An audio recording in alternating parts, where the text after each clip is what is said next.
प्रलयपयोधि जले केशवा धृतवानसि वेदं केशवा विहितवहित्र चरित्रमखेदं विहितवहित्र चरित्रमखेदं केशवाधृत मीनशरीर जय जगदीश हरे। क्षितिरतिविपुलतरे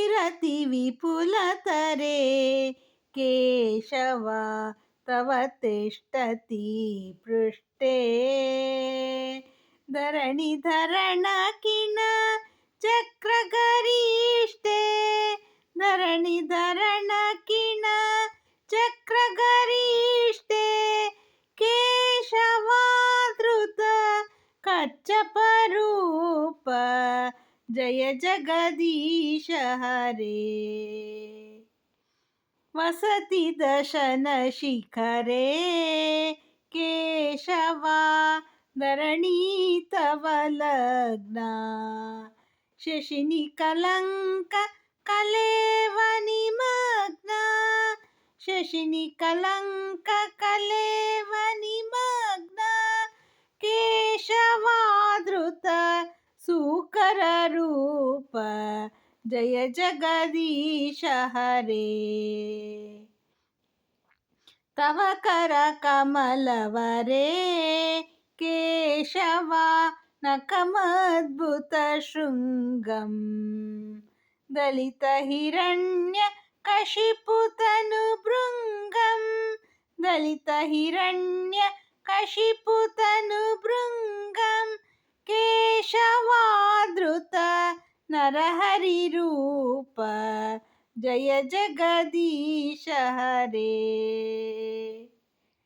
चलयसि विक्रमणे केशवा बलिमद्भुतवामन पदनखनीर जनित जनपावन पदनखनीर जनित जनपावन केशवाधृत वामन रूप जय जगदीश हरे।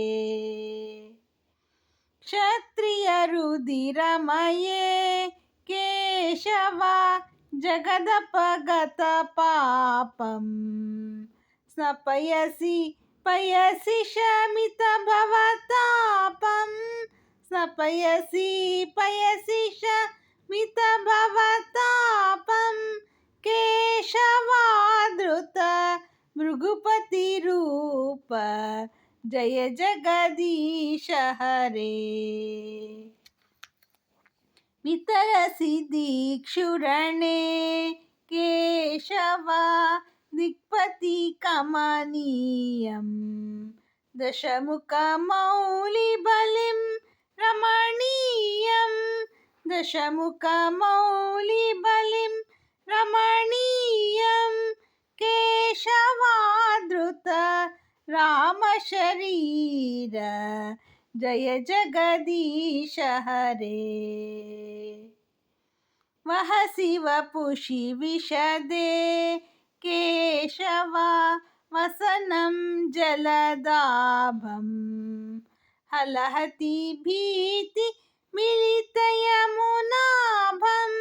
हलहति भीति मिलितयमुनाभं केशवाधृत हलधर रूप जय जगदीश हरे। निन्दसि यज्ञविदेः केशवा अहः श्रुतिजातं सदय हृदय दर्शित पशुघातं सदय हृदय दर्शित पशुघातं केशवाधृत बुद्धशरीर जय जगदीश हरे। ग्लेच निवह निधने केशवा कलयसि करवालं केशव धूमकेतुमिव किमपि करालं धूमकेतुमिव किमपि करालं केशवाधृत कल्किशरीर जय जगदीश हरे श्री जयदेव कवेः केशवा इदमुदितमुदारं शृणु शुभदं सुखदं भवसारं शृणु शुभदं सुखदं भवसारं केशवाधृत दशविधरूप जय जगदीश हरे केशवा जय जगदीश हरे।